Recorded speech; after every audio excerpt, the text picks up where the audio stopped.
अमलहड़ गांव में जो ये पर्व कुशा पर्व मनाया जाता है, डुंगास जो मनाई जाती है, बाबा अच्युतानंद जो बंगाल से आए थे, उन्होंने इसे धूने की स्थापना की थी महाराजा रणजीत सिंह के समय।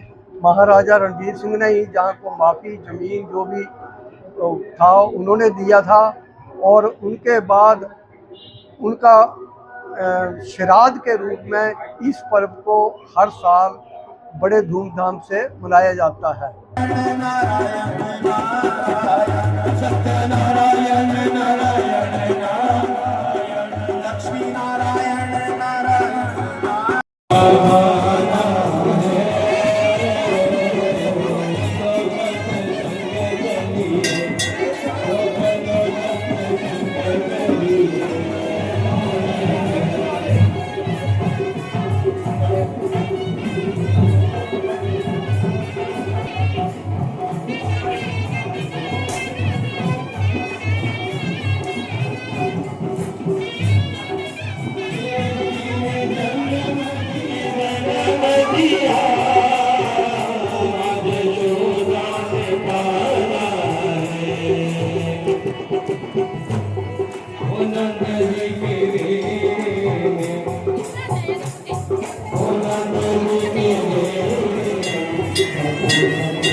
इस आश्रम अमलहड़ में जहाँ यहाँ के संस्थापक बाबा श्री अच्युतानंद जी महाराज जी ने बहुत समय तक यहाँ पर साधना की, तपस्या की, अखंड धूना प्रज्वलित किया, जिनकी साधना तपस्या का हर प्राणी ने यहाँ पर आकर के सुख और आनंद अनुभव किया है।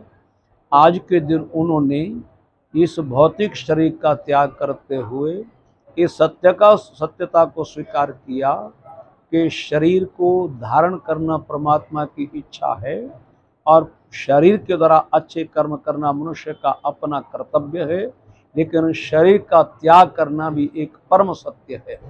तो शरीर आज के दिन उन्होंने त्याग किया था, इसलिए आज का दिन उनके पुण्यों को स्मरण करने का दिवस इस आश्रम में मनाया जाता है।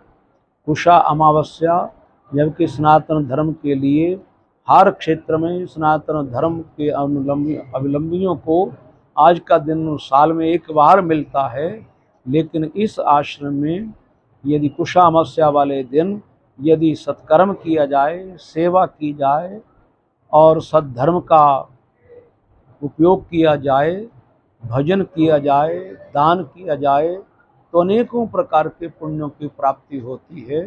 इस आश्रम में हजारों लोग आते हैं प्रतिवर्ष। आज के दिन बाबा जी के चरणों में नतमस्तक होकर के महापुरुषों की संगति से, सत्संग के माध्यम से, भजन के माध्यम से अपने जीवन को मंगलमय बनाते हैं। ब्रह्मलीन पूज्य सद्गुरुदेव महाराज स्वामी श्री सुग्रीवानंद जी महाराज जी ने इस प्रक्रिया को बहुत अच्छे तरीके से समझ करके इस प्रक्रिया को बरकरार रखने के लिए यहाँ अपनी गरिमा में उपस्थिति दे करके इस क्षेत्र के लिए आज के दिन की महत्ता को और ज़्यादा बनाया है। उनकी कृपा हर श्रद्धालु पर बनी रहे। उन्हीं के आशीर्वाद से इस आश्रम के इस समय आसन अधिष्ठाता पूज्य स्वामी श्री हेमानंद जी महाराज जी के पावन सानिध्य में यहाँ पर लोगों ने उन्हीं सत्कर्मों को करके अपने जीवन को मंगलमय बनाया है। ये दिन सबके लिए मंगलमय हो। बोलो साचे दरबार की जय।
जग कन्या रहते कुंवारी, नाही पति का तेरा रे, नाही पति का तेरा। अरे कोई नमृत में आए, तेरी कृपा बिना तेरा में कोई नमृत में आए, तेरी कृपा हो जाए तो सब सागर कर जाए, तो तेरी कृपा हो जाए तो सब सागर कर जाए। अलवेली सरकार, राधे अलवेली सरकार, तो मेरा राधे अलवेली सरकार, तो मेरा राधे अलवेली।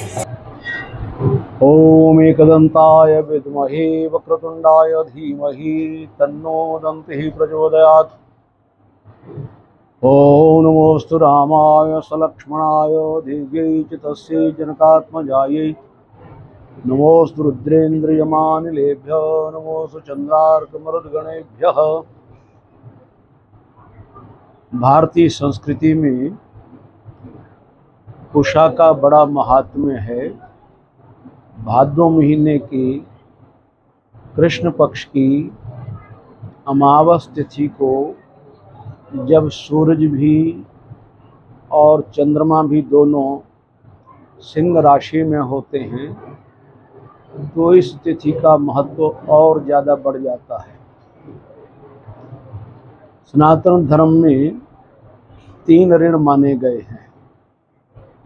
एक है ऋषि ऋण, एक है पितृ ऋण और एक है देव ऋण। मनुष्य का जब जन्म होता है तो 3 कर्जे 3 ऋण उसके सिर पर होते हैं। देवताओं की पूजा करने से जिनके द्वारा अनेकों प्रकार के पदार्थ तत्व सुखमय प्राप्त होते हैं मनुष्यों को, उनके प्रति कृतज्ञता व्यक्त करना, उनका नित्य पूजन करना, इससे देव ऋण से मुक्ति मिलती है। मनुष्य शरीर को प्राप्त करने के लिए मनुष्य के पास अपना कोई प्रयास नहीं है, जो केवल मात्र माता पिता के द्वारा ही शरीर ये प्राप्त हो सकता है। इसलिए ऋषियों ने ये अनुभव किया कि ऐसे परम तत्व के जो स्वरूप माता और पिता हैं, जिनके बगैर इस संसार में जन्म हो ही नहीं सकता, उनके प्रति कृतज्ञता व्यक्त करना, जीवन में उनकी आज्ञा का पालन करना, उनकी सेवा करना, और जब वे परमेश्वर की इच्छा अनुसार शरीर छोड़ करके जाएं तो उनके निमित्त सत्कर्म करें, उसका नाम पितृकर्म है। तीसरा ऋण ऋषियों का है, जिन्होंने युगों युगों तक तपस्या करते हुए परमेश्वर से अपनी आत्मा को जोड़ करके मानव जीवन के उत्थान के लिए, उन्नति के लिए कुछ व्यवस्थाएं बनाई हुई हैं। उनके प्रति कृतज्ञता व्यक्त करने का नाम होता है कि हम ऋषि ऋण से मुक्त हो रहे हैं। इन तीनों ही कार्यों को संपादन करने के लिए कुशा का प्रयोग होना परम आवश्यक माना गया है।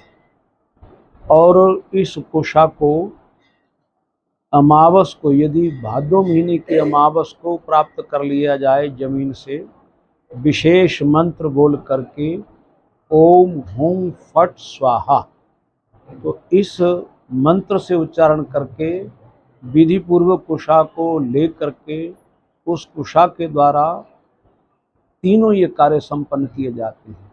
जिस कुशा के द्वारा पवित्रता प्राप्त होती है, जिसकी उत्पत्ति श्री भगवान वाराह के माध्यम से हुई है, जो कि अथाह जल में इस डूबी हुई पृथ्वी को लेने के लिए गए, और जब पृथ्वी को लेकर के आए और अपनी दाढ़ों पर उसको स्थापन किया, अपने शरीर को जब वाराह के रूप में उन्होंने झिंझोड़ा हिलाया तो उससे जो बूंदें पृथ्वी पर आकर के गिरी, उनसे जो तृण प्रकट हुए वो कुशा कहलाई। और इस कुशा के मूल में ब्रह्मा का निवास है, मध्य में भगवान विष्णु जी विराजमान रहते हैं, अग्रभाग में भगवान शंकर जी विराजमान रहते हैं। श्री भगवान ने गीता जी में अपने विभूतियों का परिचय देते हुए बताया है कि जिस प्रकार प्रवाहित होने वालों में गंगा मैं हूँ, और जिस प्रकार वृक्षों में पीपल मेरा स्वरूप है, इसी प्रकार घोड़ों में उच्च श्रवस मेरा स्वरूप है, जिस प्रकार गुरुओं में बृहस्पति मेरा स्वरूप है, देवर्षियों में नारद मेरा स्वरूप है, और जानवरों में हिंसकों में सिंह मेरा स्वरूप है, इसी प्रकार तृणों में कुशा मेरा स्वरूप है। ऐसे स्वरूप का स्मरण करना, ऐसे स्वरूप को साथ लेकर के सत्कर्म करने से पुण्य बढ़ता है, तपस्या बढ़ती है, पवित्रता प्राप्त होती है। इस कुशा के जल के द्वारा घर में यदि प्रतिदिन छिड़काव किया जाए तो जितनी भी नकारात्मक शक्तियां हैं वो वहाँ से भाग जाती हैं। कुशा का जल यदि शंकर जी को चढ़ाया जाए, प्रतिदिन चढ़ाया जाए, विधि पूर्वक चढ़ाया जाए, ओम नमः शिवाय मंत्र के साथ चढ़ाया जाए, तो ग्रंथों में लिखा है मनुष्य के बड़े बड़े भयानक रोगों से उसको मुक्ति मिलती है। इसलिए इतनी पवित्रता बताई गई है, जैसे मनुष्य एक बार भगवान को पुष्प चढ़ा दे तो दोबारा चढ़ाने के काबिल नहीं रहते, एक बार चावल चढ़ा दे तो दोबारा चढ़ाने के काबिल नहीं रहते। लेकिन कुशा को जितनी बार भी प्रयोग में ले लिया जाए वह पवित्र ही रहती है, जबकि कुशा के ऊपर यदि शरीर त्याग के पश्चात पिंड रख दिया जाए तो वो कुशा दोबारा प्रयोग में नहीं आती। लेकिन इसके अलावा एक बार यदि कुशा से कार्य कर लिया है तो दोबारा भी उसी कुशा से काम किया जा सकता है, उसकी पवित्रता हमेशा हमेशा के लिए बनी रहती है। तो इस दिन जब ये कुशा अमावस आती है तो उस दिन जब कुशा को ग्रहण किया जाता है तो वह 1 वर्ष तक प्रयोग करने के काबिल रहती है। यद्यपि कुशा को अपनी आवश्यकता अनुसार प्रतिदिन भी ग्रहण किया जा सकता है, लेकिन रोज़ रोज़ ग्रहण करने की बजाय एक दिन में ग्रहण करके उसे वर्ष भर हम प्रयोग में ले सकते हैं। इस प्रकार ये कुशा का महात्म्य मनुष्य की आध्यात्मिक उन्नति के लिए बहुत ही आवश्यक है।